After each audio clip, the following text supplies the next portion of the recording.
My name is Ann Swanson, and I'm here with Steffany Moonaz. And up in the top corner, if you see the videos, there also is Krista. She's waving now, and that is our program director. So if you do want to know more about teacher training or the Yoga for Arthritis program in the future, you'll probably be emailing her quite a bit. So I just wanted to first introduce myself and Steffany. And basically, I want to hand it over to Steffany more after that point, because she's going to tell you about the program and how it develops and her research at Hopkins. Let's see if I can go. So this is what we're going to do in this webinar: introductions about the research and the teacher training. And then I'm going to give you 6 practical tips for yoga for arthritis that you can use as a teacher and apply, or if you have arthritis yourself, for yourself. And if you're joining in it live, you can also type any questions in the chat box in the bottom. And if you're not live, then you can feel free to email us at, well, I have a list of all the emails toward the end, but info@arthritis.yoga would be a good email, Steffany? Okay, that's one good email to email us at. And I just wanted to tell you first, those of you that are interested in the training, we have a lot of upcoming trainings, one being in Tucson, Arizona in September. We also have Kripalu coming up. So for more lists of the trainings, you can go to arthritis.yoga. And I am actually going to hand it over to Steffany so that she can talk about herself a little bit and about how the program started, and then she'll hand it back to me.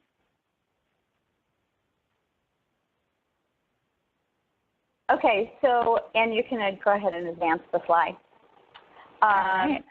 The origin of Yoga for Arthritis started when I joined the Arthritis Center at Johns Hopkins Hospital and University. So it's a long and serendipitous story, but the short of it is that one of the faculty in the Arthritis Center had just taken her first yoga class, and it was the first time she had ever enjoyed exercising. And instead of wanting to be distracted from the experience to just get it over with, she found herself wanting to engage and pay attention, and felt as though this could be really beneficial for the patients in the Arthritis Center. Particularly, she was thinking about the patients who had rheumatoid arthritis. So I had written a short review of very scant but existing research on the effects of movement for people with rheumatoid arthritis, and had shared my paper with the Arthritis Center and was called in for a meeting where I was basically offered a position right then and there. So I became a research assistant in the Johns Hopkins Arthritis Center. I had recently become a yoga teacher, and so I started taking what I had learned from the integral yoga tradition, figuring out how that would work with people who were living with arthritis, and it was really learning on the job. So I took what I had learned from basic teacher training and started adapting, modifying it in order to find out how it could best serve our patients with arthritis. And over the course of several years, as I then worked toward my PhD in public health, I worked with the faculty of the Arthritis Center to develop the largest and most rigorous research study to date looking at the effects of yoga for people with rheumatoid arthritis and osteoarthritis, evaluating the effects physically, mentally, emotionally, socially, and the results of that were pretty astounding. So what we found during the course of that 7 years of developing and evaluating that yoga program was that it improved physical fitness, it improved psychological health and well-being, it improved an individual's sense of their ability to do physical things in the world, it improved mental health, and there even is an indication that it changes disease symptoms, and particularly that it has a profound impact on pain. So those were very exciting findings, and during the time that I was working on that study, I was contacted by people living with arthritis and yoga teachers who wanted to learn more about how to work with this population. Arthritis is incredibly prevalent. It's the single leading cause of disability in the U.S. And so any yoga teacher is going to find that people come to their class who have arthritis. And many people who are already practicing yoga eventually find that they themselves are developing arthritis. And we know that arthritis can be a beneficial management strategy for people with arthritis. So for all of these reasons, it was incumbent upon me to spread the word about how to help make yoga accessible and most beneficial for this population. So I started taking our research protocol and training yoga teachers to deliver that same research protocol that was associated with all of those benefits out into the world. And this so that's is really the background of the Yoga for Arthritis story.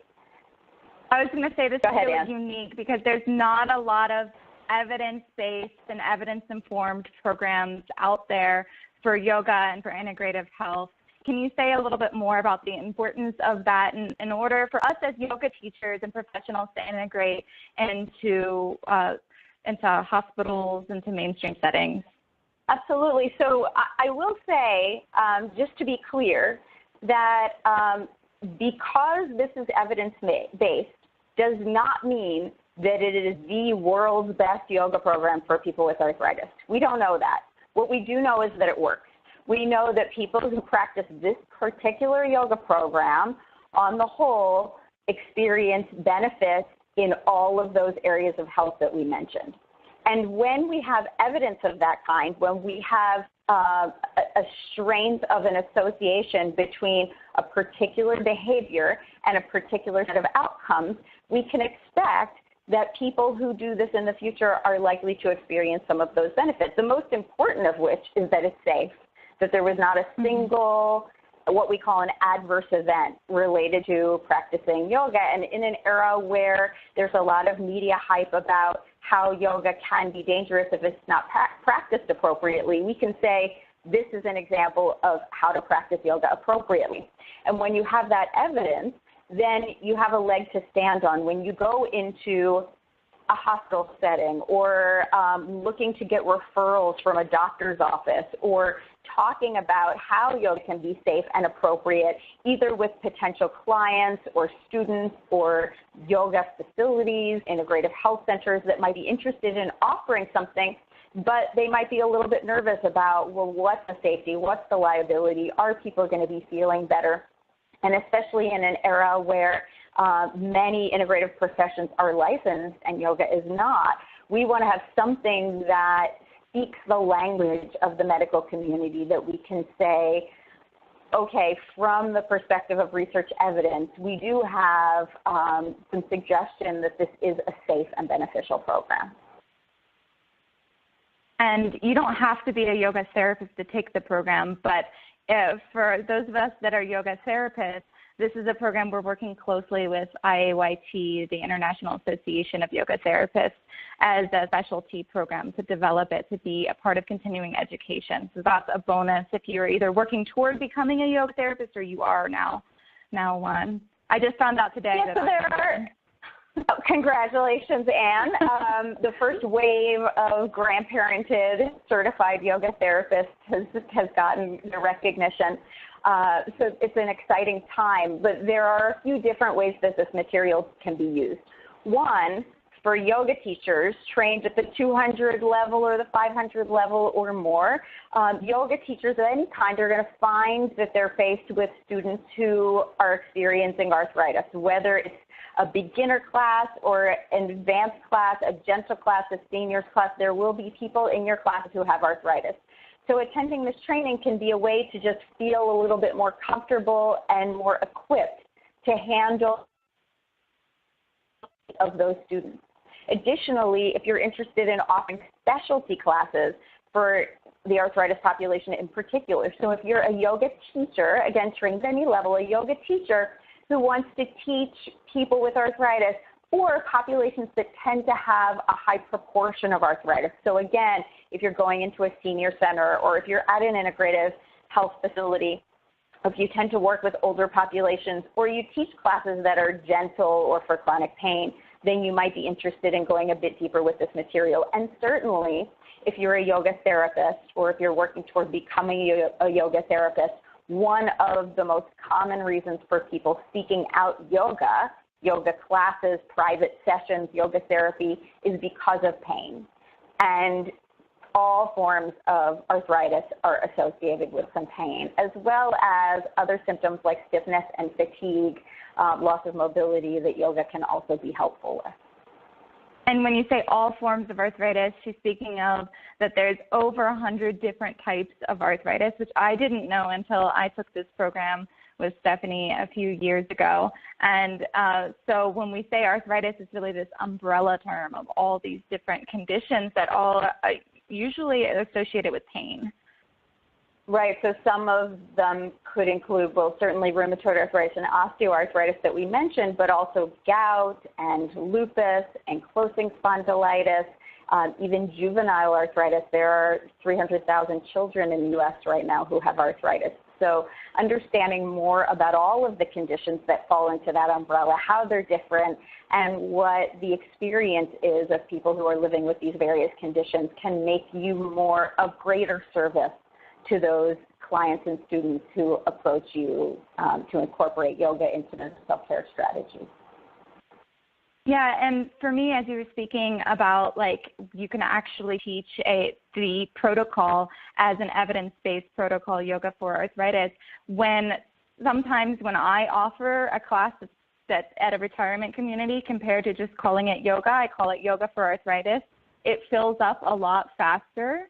And I'm mentoring somebody right now. She approached a retirement community, and 35 people signed up for her yoga for arthritis class. And their previous yoga program had been a bust.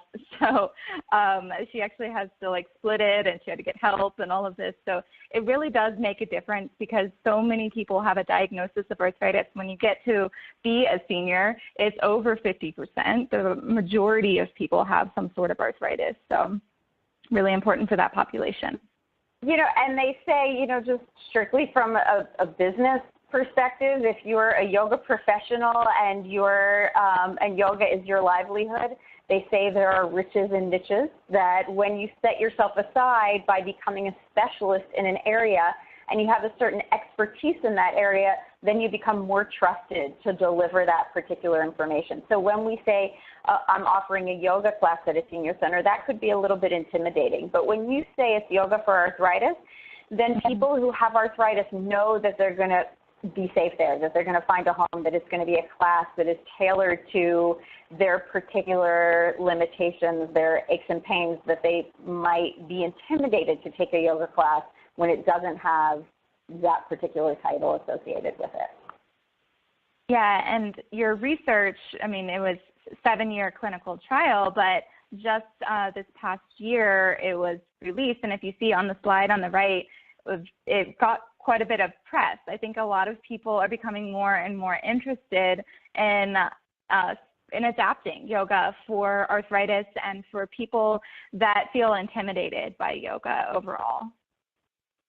Yeah, we were excited about how much press it received, because I think, and this is actually why I developed this teacher training program, because there was a lot of media interest when we first started this research, and I wish that I had this evidence to be able to provide much sooner. So I'm glad now we have a few papers out from the study that we did, and we're able to share what we did and how successful it was. And down here and there now is you the see, name. Yeah. Yeah, and above that, so at the bottom is the title of the outcomes paper there, and you can search in a research database to find that. It's also available on our website. And above that are some images from the DVD that we developed with the Arthritis Foundation. So the Arthritis Foundation approached us and asked for us to develop a yoga DVD, and we involved that mentor of mine at Johns Hopkins who took that initial yoga class and thought it could be beneficial. She was involved in the process of developing that DVD, and we're quite proud of it because it has a lot of features that we made a case to the Arthritis Foundation that were important, like a tutorial for how to do a sun salutation, a 15-minute relaxation track. So if you're looking to get a taste of what we do and how we modify for particular joints, then that may be useful as well. And often I will teach 8 to 10 weeks of a one-on-one yoga therapy or private yoga session with somebody with arthritis. And then at the end of that, you know, they have this resource of the DVD to continue on their own. For those people that are like really able to focus and use DVD, it can be really helpful. In the study that we're just finishing now, looking at the feasibility and acceptability of yoga as self-care for underserved minorities with arthritis, we provide the DVD at the end of the study. We don't want to provide it sooner than that because then we wouldn't know, are we studying the effects of the class or are we studying the effects of the DVD?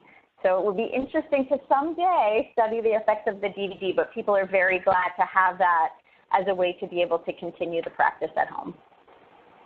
And Steffany is constantly involved in new research in this field that's constantly coming out. It always impresses me. And a big part of the program is talking about in depth about the research that the program is based off of so that you can speak to doctors and physical therapists and your students in an intelligible way about why this is safe and effective for arthritis. And so we do go into research quite a bit. And that's what attracted me to the program initially, was the evidence behind it. And the association with the Arthritis Foundation was pretty big for me too. So I guess I should, go ahead. Well, I'm just going to brag a little bit about you first because I know you won't do it for yourself. But so Anne is going to be leading the training in Arizona.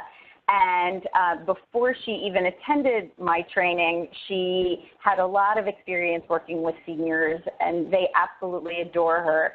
But after taking my training, she went on to be part of the first cohort ever in the U.S. to earn a Master's of Science in Yoga Therapy. So in addition to being now a certified yoga teacher, she also is trained as a yoga therapist at the master's level and has for years specialized in many conditions that particularly affect aging populations, including arthritis, but also balance and fall prevention. And before I joined her program, I was teaching Tai Chi for arthritis, which is also an Arthritis Foundation program.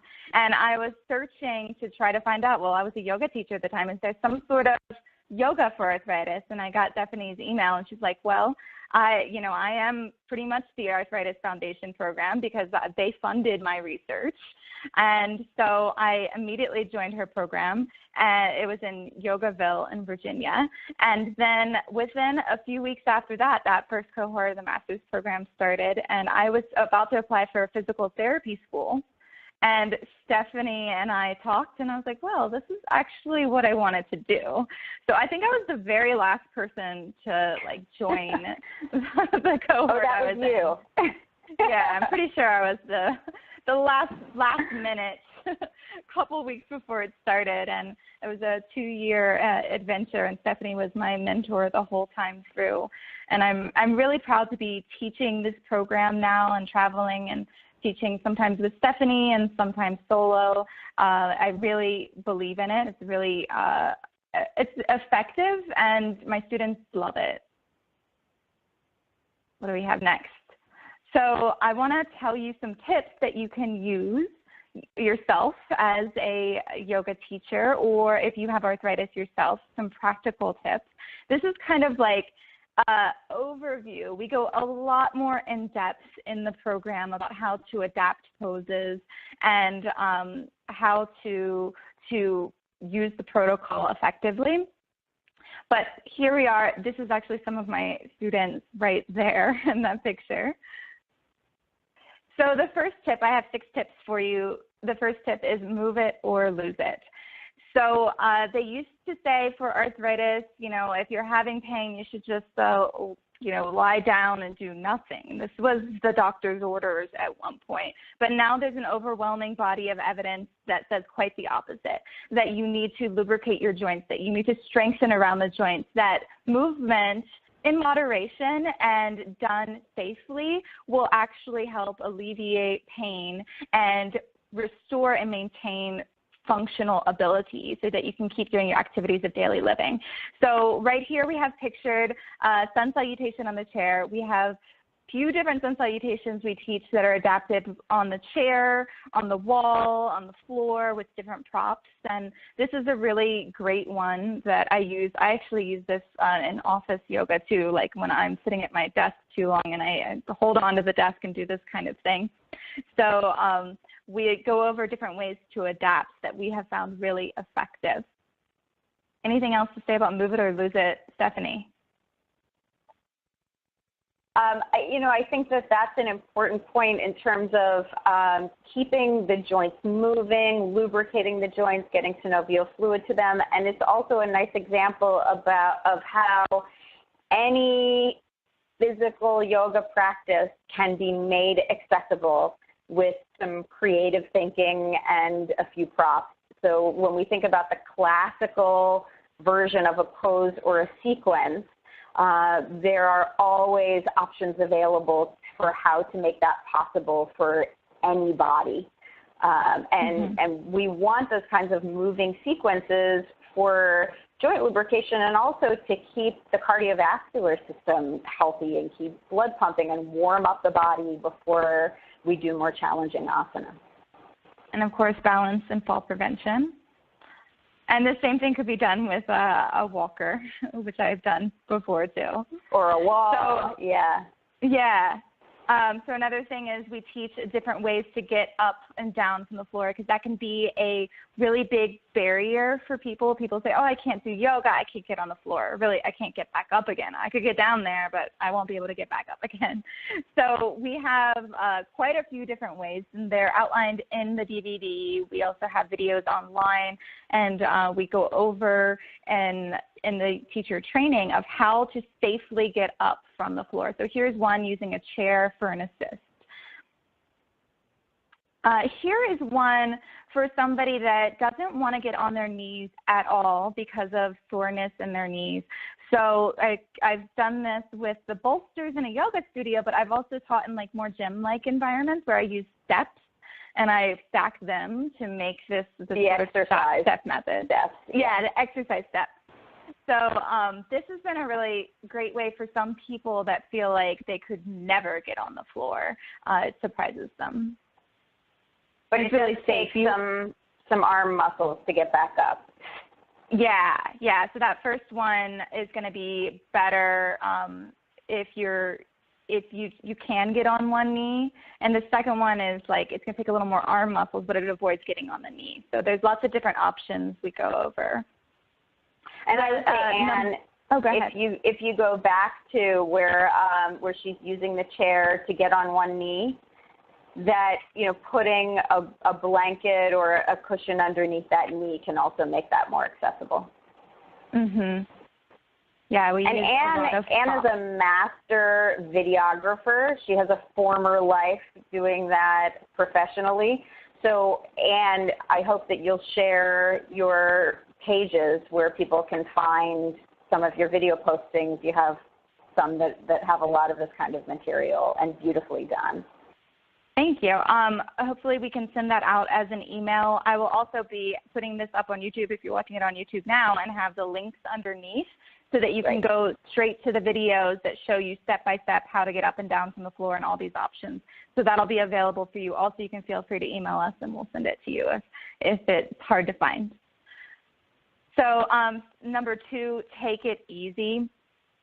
Taking deep, slow breaths and activating the parasympathetic nervous system that rests and digests. We're in this really busy world where we're go, go, go.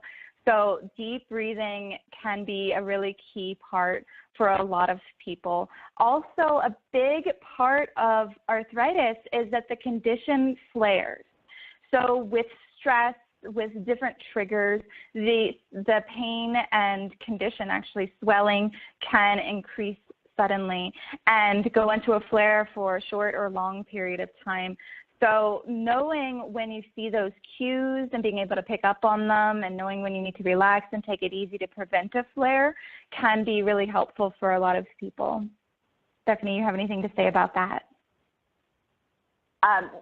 That awareness, so you're absolutely right in terms of taking it easy when you notice those signs. But another benefit from the practice of yoga is starting to notice those signs earlier, because mindfulness helps you to be more aware and more attuned to those subtle cues that might give you information sooner that it's time to start taking it easy, possibly even preventing a flare or reducing the severity of it.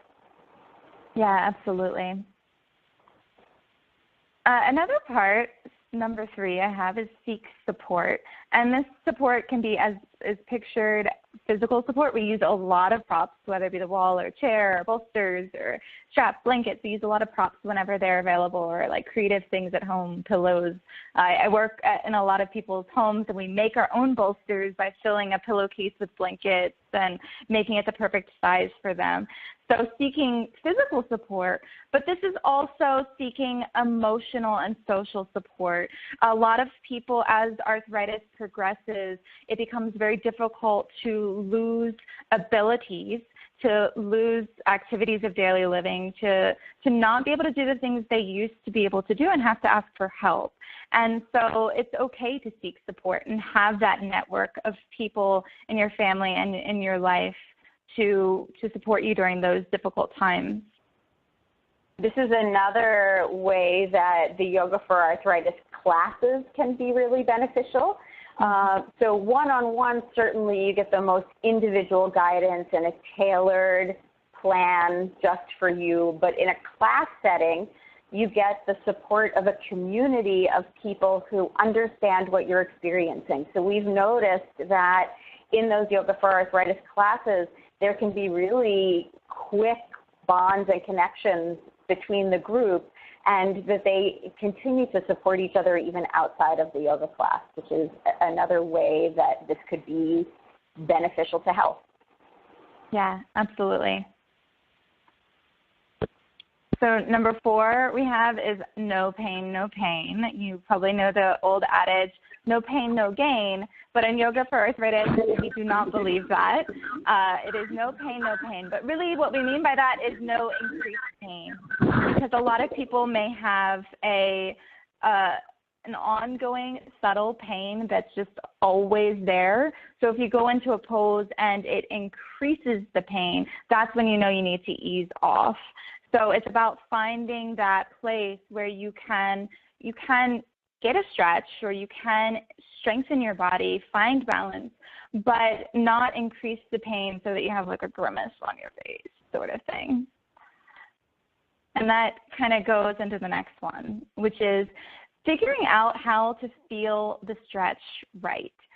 So I noticed that a lot of my students don't know what is that good sensation and what is the red flag type of sensation in their bodies.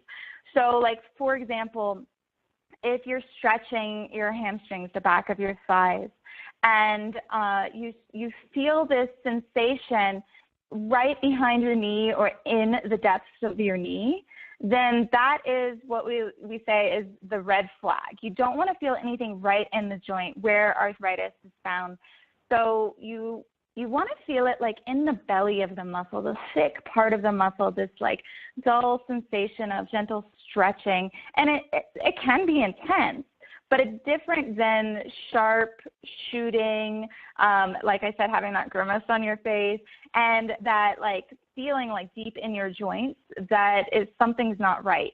So I teach people how to feel the difference between that like good sensation and that like red flag type of sensation. Steffany, you have anything to add to that one? Yeah, so what you're saying about feeling the sensation in the belly of the muscle, that applies to a pose where you're stretching the muscle And it also applies just the same to a pose where you're strengthening the muscle. So sometimes when we're doing strengthening poses, which are so important for keeping the muscles strong that help to stabilize and support the joints and keep us capable and mobile, that you want to feel that burning of muscle building and strengthening in that thickest part of the muscle as well. Yeah, and Steffany, you had told a story once about in the New York City Integral Yoga community, which is a really well-developed yoga for arthritis community that's been going on for quite a while, and they have ongoing classes there. You told me a story once about how there was, for a while, people were just doing a lot of stretchy poses, and you were like, all right, you need to get them up and strengthen. And because with arthritis, we need to strengthen around the joint. So I think that's a common misconception when you think, oh, just do some restorative and ease. But actually, strengthening is key. Strengthening and balance are key parts of the program. Well, you need the yin and the yang, right? So you need that release and that engagement of the parasympathetic nervous system and the stretch, and you also need the cardiovascular activity and the strength building, and too much of either one is a disservice because you're lacking the other. So just as you said in your first tip, that move it or lose it, so we want that balance between action and inaction, between doing and being, between you know, movement and rest. Absolutely. And then the last tip is to keep up with your doctor. And as yoga teachers or yoga therapists or integrative health professionals, it's really important that we refer out and make sure that people, encourage people to be responsible about their own health and go to the doctor or have a team of people that they really trust. So knowing when we need to refer out, when if something is out of our scope of practice, is really key. I've also had people come in with rheumatoid arthritis that haven't seen their rheumatologist or doctor in 10 years, and have decided to go off their medication on their own without consulting their doctor. So there's situations like that that do come up. So what do you do responsibly in a situation like that as a yoga teacher, as a yoga therapist? And I often encourage people to be responsible to keep up with their doctor. Steffany, I'm sure you have something to add to this one. Well, yeah, so it's beautiful that now with the International Association of Yoga Therapists, we actually have a scope of practice, a formal scope of practice for our field as yoga professionals. And part of that scope of practice suggests that we do not diagnose or treat medical conditions. We look at a whole person from the yogic framework, and it's our responsibility to make sure that they're consulting with appropriate professionals when they need something that's outside of that scope. But we can assess and educate. So we still want information about what's going on so that we can provide the best plan of care or attend to our students in the best possible way. And when we refer, then we develop a network, a referral network, whereby those professionals that we refer to are likely to refer back to us. It's good to know professionals in the medical community that you trust and that are supportive of self-care practices and a healthy lifestyle, and also practitioners in integrative health fields that are our peer professions, like massage therapy and acupuncture and Tai Chi and chiropractic, where people might be able to get something a little bit different than what we're able to provide. And go seek those services yourself and see what they're all about. And I would also say, when you say keeping up with your doc, that it heightens the profession of yoga when we communicate with the doc too, not just our students and clients, but providing progress notes, just letting letting the medical doctor know what is happening, what progress you've noticed in the clients that you're working with is a step above what might be expected from a yoga professional.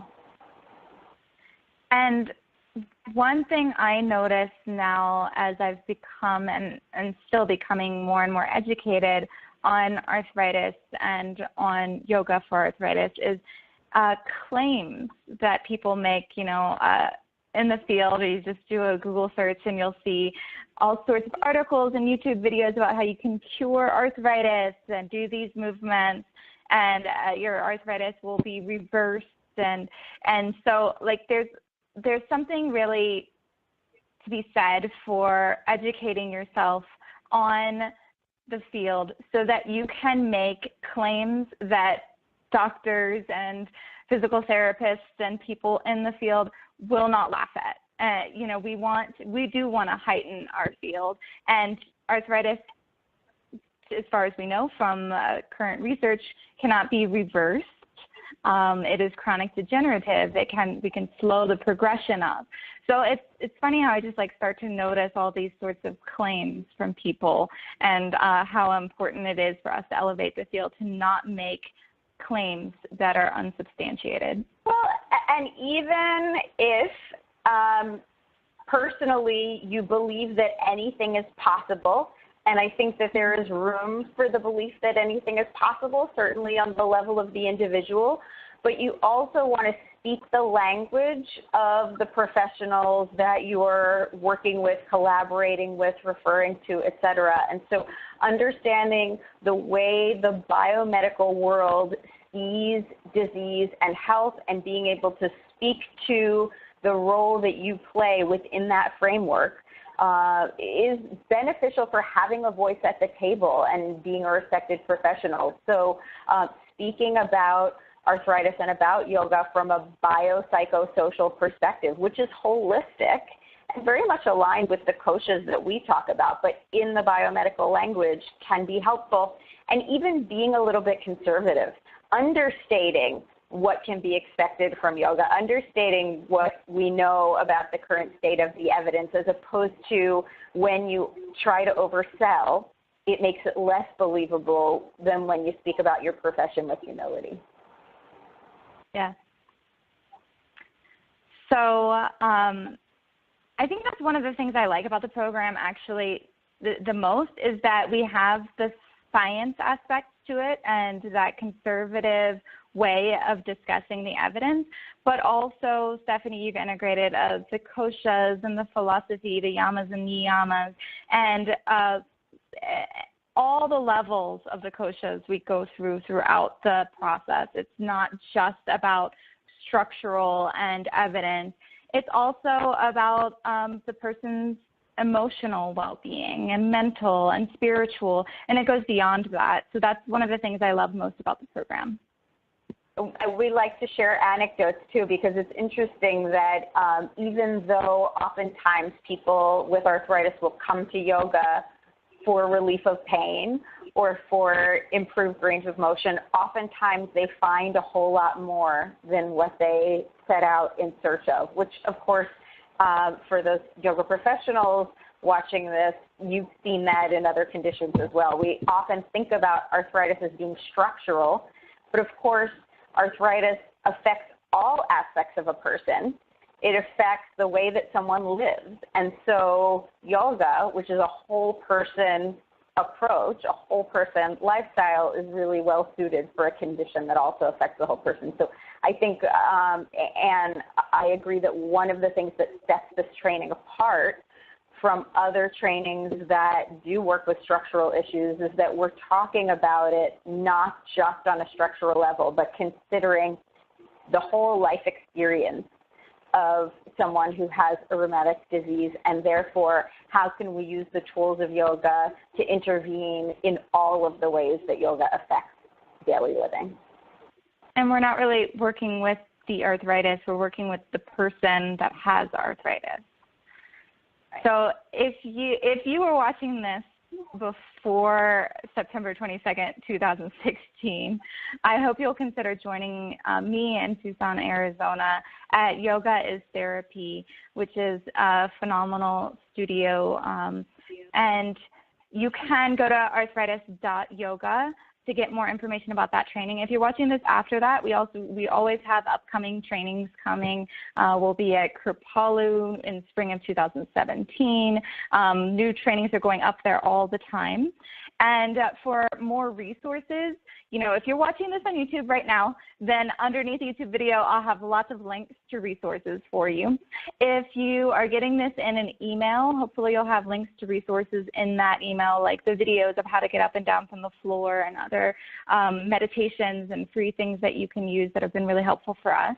And if all else fails and you don't have access to that, just email Steffany or me, or go to arthritis.yoga and, you know, email through the website. Here's the email addresses right there, and we will send you those resources and answer any questions that you have. So, Steffany, do you have any closing remarks? Thank you so much for joining us, and I hope that we'll see you soon. Yeah, thank you.